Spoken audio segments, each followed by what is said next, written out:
Salut à tous, très heureux de vous retrouver pour ce qui est sans doute la dernière vidéo avant la TDS 2024. Je suis assez content, j'en ai fait quand même pas mal là, je vous ai partagé pas mal ma prépa et puis pas mal de choses aussi sur le matos avant cette TDS 2024. Je trouve ça hyper cool de pouvoir partager ça ensemble. Moi, ça me décharge aussi un peu une certaine, un certain stress que je dois bien avouer là. Mais c'est pas du tout le sujet de la vidéo. Aujourd'hui, je voulais faire une vidéo un peu sur le matos, sur ma stratégie de nutrition, un peu sur le parcours aussi parce qu'il y a eu des modifications et je voulais vous en parler. Pour ceux qui se lancent sur la TDS, qui n'ont pas eu la chance de reconnaître le parcours, c'est peut-être bien d'avoir quelques mots là-dessus.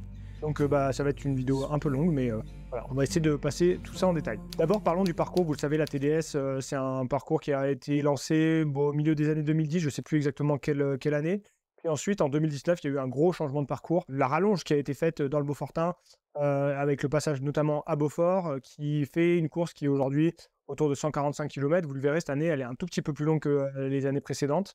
Et donc, cette année, il y a quand même des changements assez majeurs par rapport aux années précédentes. Je vous le dis d'ores et déjà, ça sera une course qui sera un peu plus longue en temps que d'habitude. Donc, les gens qui vont se jouer la gagne risquent de mettre un peu plus de temps que d'habitude. Et puis pour nous hein, qui sommes derrière, ça va être aussi un peu plus long, ça va être même décuplé un peu. Donc, faut quand même garder ça en tête. Ça risque d'être une course un tout petit peu plus longue. Déjà en termes de kilomètres, on a un peu plus de kilomètres. On a 148,5 km cette année, je pense. Et puis surtout, il y a des passages qui sont plus techniques, plus longs. Donc c'est quand même une difficulté supplémentaire. Il y a deux petits changements mineurs sur la première section entre Courmayeur et Bourg-Saint-Maurice. Et ensuite, le gros changement, et d'ailleurs il y a deux gros changements, mais le gros changement, c'est sur la dernière section entre Beaufort et Chamonix. Commençons d'abord par les tout petits changements qu'il y a sur la première section. Au niveau du col Chavannes, donc c'est assez tôt dans la course, hein, après le lac Combal. Les années précédentes, on partait directement sur un chemin 4x4. Cette année, un petit single un peu technique, paraît-il. Je ne l'ai pas pris personnellement, je n'ai pas pu le reconnaître, mais je pense que de nuit, ça va être important de bien éclairer à cet endroit-là, partir avec une bonne frontale, parce que ce petit chemin technique, je pense que ça va être important de bien voir. Et puis après, il y a un tout petit changement aussi, juste avant le petit Saint-Bernard. Ça reste des changements mineurs, je pense pas que ça change grand-chose en termes de temps. Et c'est surtout sur la troisième section, comme je vous le disais, après Beaufort, que là, il y a un vrai gros changement. Pour le coup, là, j'ai vraiment reconnu plusieurs fois, d'ailleurs. Et là-bas, le barrage de la Girotte, où on passe.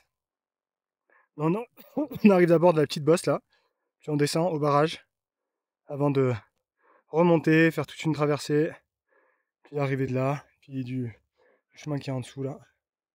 Nouvelle montée qu'il y a après Autlus.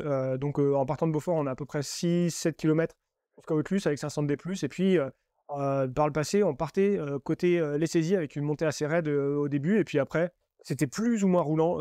Puis on redescendait un peu, on remontait un peu pour arriver au col du Joly. Cette année, c'est complètement différent. Après Autlus, on va continuer un petit peu sur la route. On va redescendre un peu jusqu'à la rivière avant de faire une longue montée qui va, je pense, durer un bon 2h30, 3 heures pour ce qui me concerne. Cette montée, elle est vraiment plus dure que la montée des années précédentes. Pourquoi? Parce que déjà, elle se déroule en 3 parties. Il y a un peu des petites descentes dans cette montée, donc ça rajoute un peu de longueur. Et puis, elle est assez variée. La première partie, environ 750 D+. Là, c'est assez classique, un chemin, d'abord en forêt, puis dans l'alpage.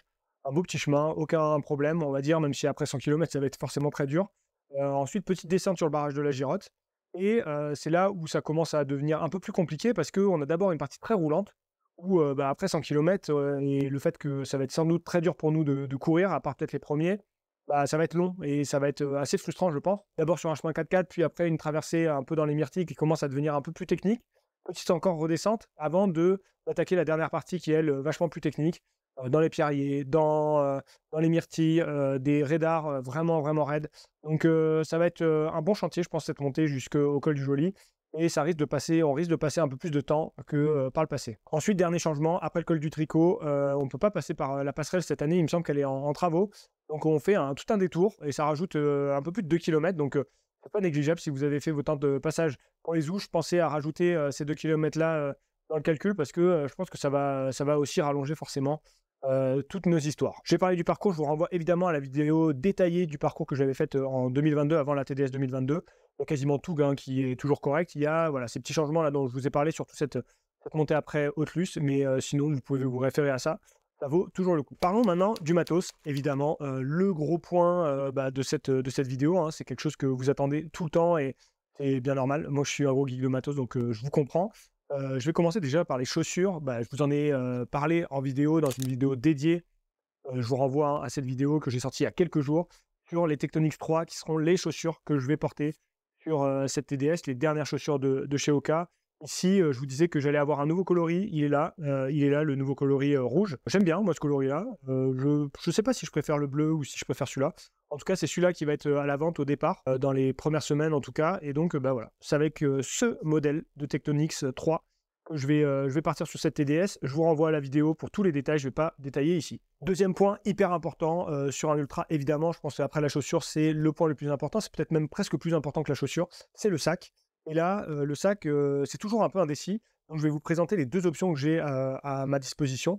Et puis, bah, vous verrez bien sur la ligne de départ laquelle des deux j'ai finalement choisi. La première, c'est le sac Wise. Dans sa nouvelle version, vous savez que moi, ça fait un peu plus d'1 an et demi maintenant que je cours avec le sac Wise. Et j'avais eu la toute première version. Il y avait quand même quelques défauts encore, cette première version. Il y avait notamment les flasques quand elles étaient vides qui tombaient. Il y avait ce genre de petits détails-là qui étaient quand même pas négligeables en fait à la longue.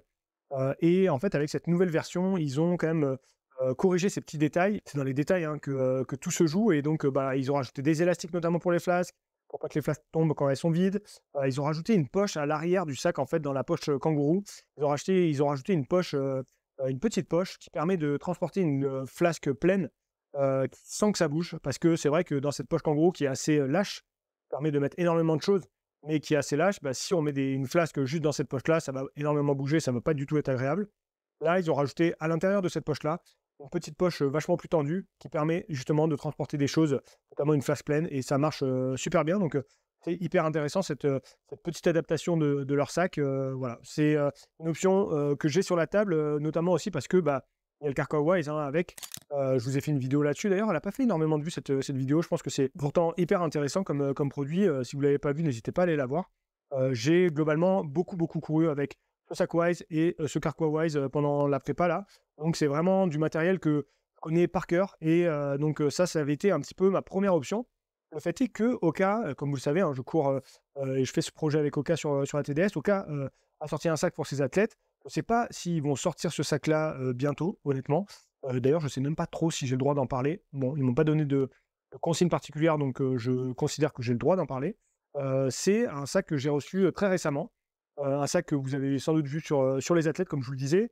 Et donc, bah, c'est un sac qui est fait hein, pour ce genre de course-là, comme l'UTMB. Il y a un carquois qui est directement intégré au sac, qui n'est pas une pièce à part, comme on peut l'avoir sur des sacs en général. Et donc j'ai reçu ce sac il y a quelques jours, et je dois dire que c'est un sac qui est quand même assez convaincant. Pour une première, c'est assez convaincant ce qu'ils ont fait. Je vois déjà quelques pistes d'amélioration, mais en tout cas, j'ai couru avec, et je dois dire que c'est plutôt convaincant. Pour le moment, je suis un peu en hésitation entre les deux. J'aime vraiment beaucoup l'ergonomie du sac Hoka.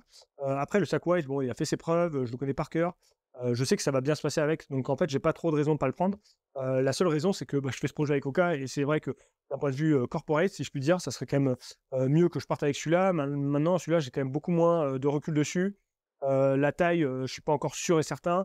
Donc voilà, ça va être une petite hésitation entre les deux. En tout cas, j'ai quand même deux options qui sont vraiment très bonnes. Donc normalement, il n'y aura pas de souci de ce point de vue-là pour moi sur le sac. Dans le sac, il y a des bâtons, évidemment. Sur un ultra comme celui-là, impossible de partir sans bâton. Ici, j'ai les derniers bâtons de chez Leki qui ont été développés avec François Daen. J'ai vu François courir avec ça à la Hard Rock. Bah, évidemment, j'ai passé beaucoup de temps avec François à la Hard Rock. Et quand je l'ai vu avec ces bâtons-là, j'étais hyper content de voir que Leki avait enfin développé un bâton sans gants, parce que vous savez que bah, c'est la grosse particularité de Leki, hein. Ils ont popularisé ça, le bâton avec le gant. Mais personnellement, moi j'étais un grand fan de Dragon. D'ailleurs, si vous vous référez à ma vidéo matos avant la TDS 2022, je vous disais que j'allais partir avec les Black Day, parce qu'il y avait ces systèmes de Dragon. Et donc bah, là, c'est également le choix que j'ai fait, c'est également le choix que j'avais fait les Black Day au Grand Raid 73. Là, j'ai pu me procurer ces Leki avec les Dragons tout nouveaux, qui sont d'ailleurs disponibles à la vente hein, maintenant. Et moi, vraiment, je préfère cette option-là. Je suis hyper content de pouvoir prendre ces bâtons-là. Ils sont hyper efficaces, hyper légers. Ça marche super bien. Et puis, la Dragon est top. Donc voilà, ça va être mes bâtons, ces nouveaux Leki. Il y a leur nom qui ici, c'est les Neo Trail Pro. Donc ça change pas le nom, il me semble. Ça change, c'est, comment ils appellent ça, le strip là pour la Dragon. Et donc, bah ouais, vous aimez les Dragons, peut être une super option. Parlons un peu de textile, en tout cas de vêtements, de manière générale. Je vais partir avec du textile Hoka. Je pourrais vous faire un retour là-dessus aussi Là, pour l'instant, bah, j'ai couru un petit peu avec, hein. C'est de bonne facture, honnêtement, c'est mieux que ce que je pensais, que la gamme pour l'instant est assez courte, hein, chez Oka. En tout cas, c'est plutôt correct, hein, franchement, en termes de qualité, plutôt très léger, très confort. Donc, je vais partir avec du textile Oka de manière générale. Les gros points, hein, ça va être évidemment la veste imperméable. Là, j'ai reçu, la veste de chez Oka qui propose aussi, à la vente. C'est une veste qui est pas hyper légère, mais qui, est assez dans la moyenne, en fait, de ce qui se fait. J'ai pas vraiment de détails techniques sur, les technologies qui sont utilisées sur cette veste-là. Je l'ai déjà pris à l'entraînement. Bon, bah, évidemment, je ne l'ai pas utilisée pour le moment, mais voilà, ça va être ma veste, veste imperméable, veste, qui est totalement dans les, critères de, ce que va faire l'UTMB. Il y a plus léger sur le marché, mais en même temps, bah, voilà, c'est aussi ce que propose Oka, donc je vais partir avec cette veste-là. Pour le coup, je vais être, un peu plus optimisé sur ce qui est du pantalon imperméable, qui est une pièce aussi importante, hein, du matériel obligatoire. Pour le coup, moi là, bah, Oka fait pas de, pantalon imperméable, donc j'ai le choix un petit peu d'utiliser ce que je veux. Je vais partir avec le pantalon de chez On. Je sais plus comment il s'appelle, mais c'est un pantalon qui est ultra léger, ultra compact aussi, donc ça, c'est intéressant quand on a, énormément de matos obligatoire, d'avoir des choses un peu compactes pour pouvoir optimiser un petit peu la place et le poids dans le sac. Donc ça va être veste Oka, pantalon On en l'occurrence. Je voulais parler également, bah, des chaussettes, hein, que je vais porter. J'ai 2 choix. J'ai soit la Tifri de chez Sidas, soit l'Anatomique, de chez Sidas aussi. Vous savez, je porte, 100 du temps des chaussettes Sidas. Vous avez évidemment parlé des Tifri pendant le Grand Raid 73, c'est celle que j'avais au Grand Raid 73. Une chaussette que je porte, énormément, la Tifri. Après, en termes de style, là, avec, cette Tectonix 3 et cette guêtre, qui remonte, j'avoue que j'aime bien avoir une chaussette qui remonte un peu plus. Et donc, bah, la anatomique, c'est vraiment son rôle aussi, dans la gamme. Donc, c'est une chaussette aussi qui est vraiment, fine. Moi, j'aime bien les chaussettes fines. Donc, bah, voilà, je pense que ça va être, l'anatomique a priori. J'ai pas encore dessiné à 100. S'il y avait eu une Tifri avec, qui remontait un peu plus, sans doute que j'aurais pris, la Tifri. Mais là, juste pour des questions style, à vrai dire, je risque de partir avec, l'anatomique que je connais aussi, très bien, que j'ai beaucoup porté. Je sais que j'ai pas de problème de pied avec, donc, voilà, ça va être, soit l'un, soit l'autre. Parlons d'un autre élément hyper important en ultra, évidemment, c'est, bah, les frontales.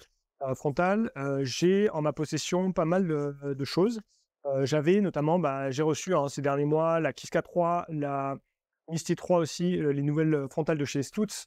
Vous savez que j'adore, le Stutz, pour moi, c'est la meilleure marque de frontales sur le marché aujourd'hui et bah, en fait, c'était un peu le choix que j'allais faire, d'emporter ces frontales avec moi. Le problème, c'est qu'en fait, je me suis pris trop tard, j'ai complètement oublié et j'ai pas commandé, de nouvelles batteries et donc j'ai pas assez de batteries pour faire, les batteries de rechange. Vous savez, il faut une batterie de rechange pour chaque, frontale qu'on amène, sachant qu'il faut 2 frontales, donc ça veut dire que ça fait 2 batteries de rechange en tout.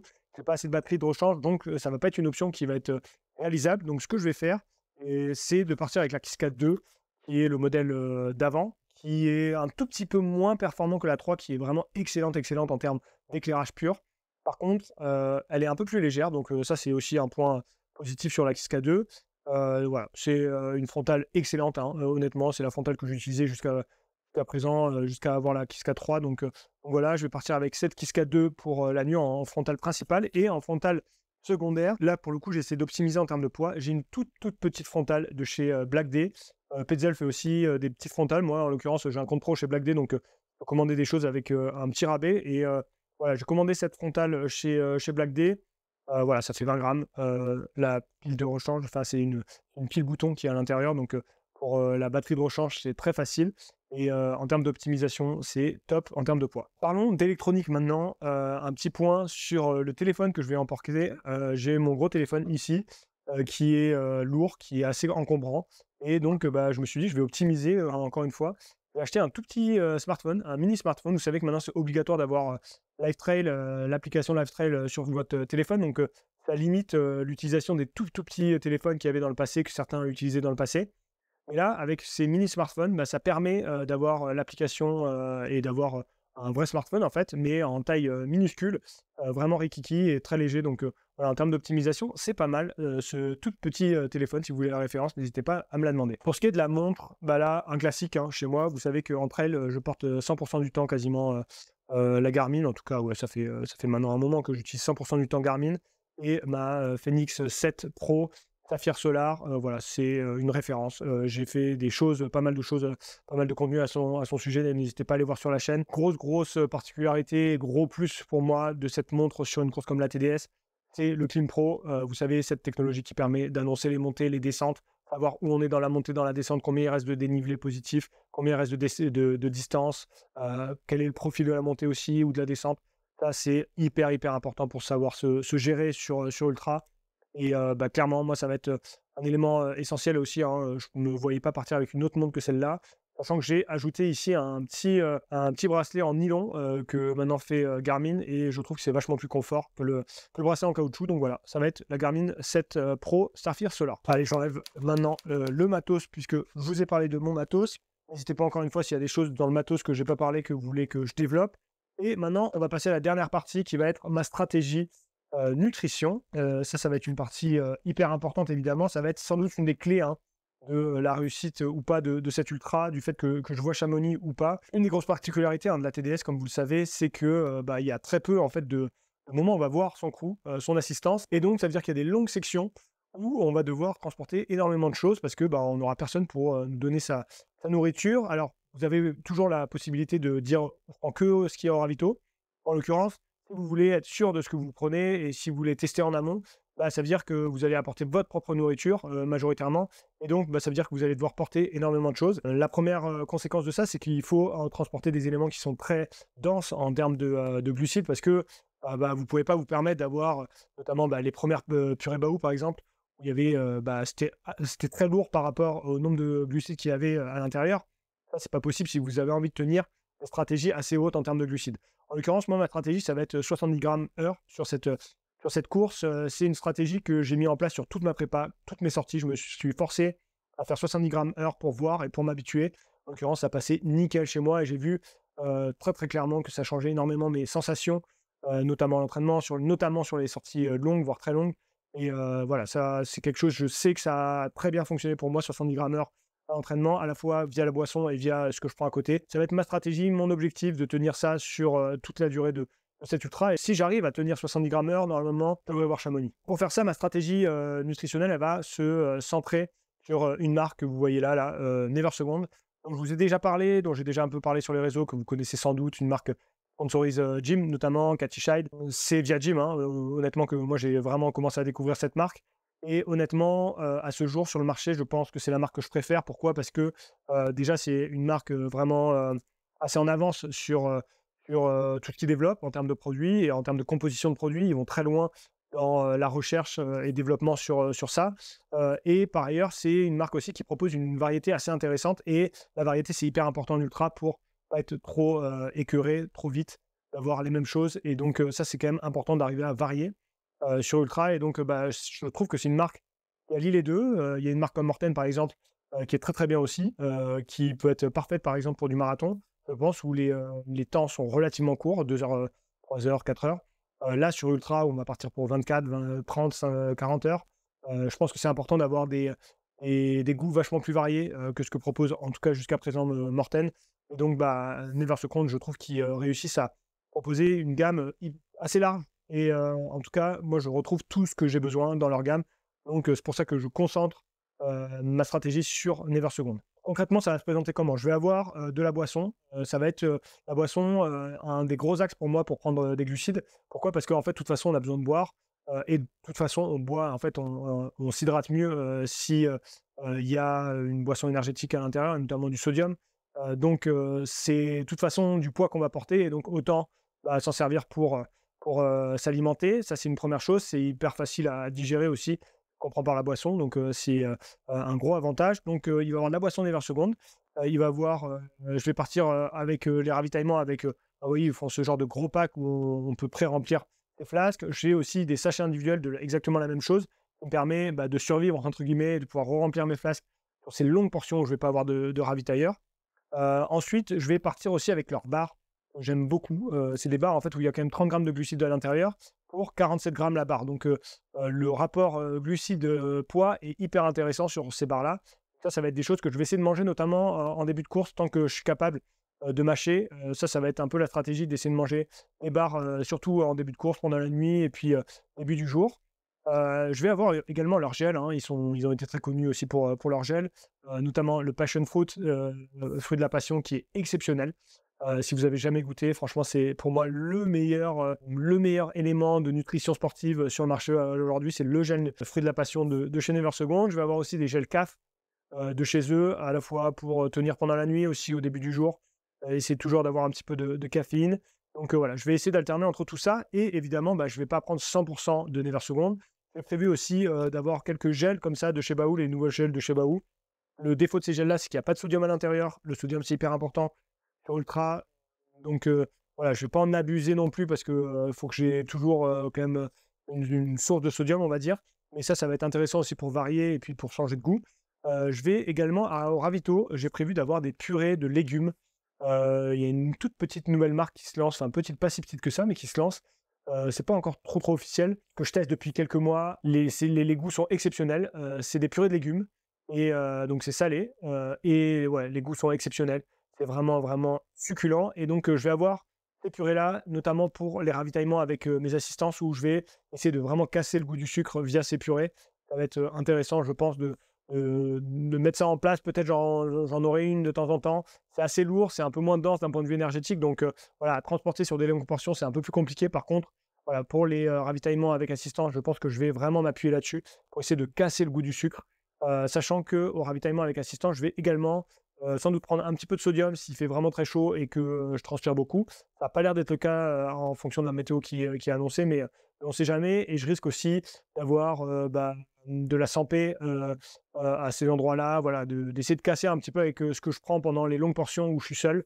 Ça va être important aussi de casser un petit peu la routine de temps en temps, notamment en début de journée et puis en milieu de journée à Beaufort et à Bourg-Saint-Maurice. Donc ça va être un petit peu ça ma stratégie nutrition. Voilà, je crois que j'ai fait le tour un petit peu de tout ce que je voulais vous dire sur le parcours, le matos, ma stratégie nutrition. N'hésitez pas, si oui, comme d'habitude, si vous avez des questions, je vais essayer d'y répondre le plus possible. Et puis maintenant, il n'y a plus qu'à, hein. C'est là, c'est devant moi. Au moment où je tourne ces images, il reste quelques jours seulement. Et va falloir se lancer et puis va falloir voir Chamonix cette année.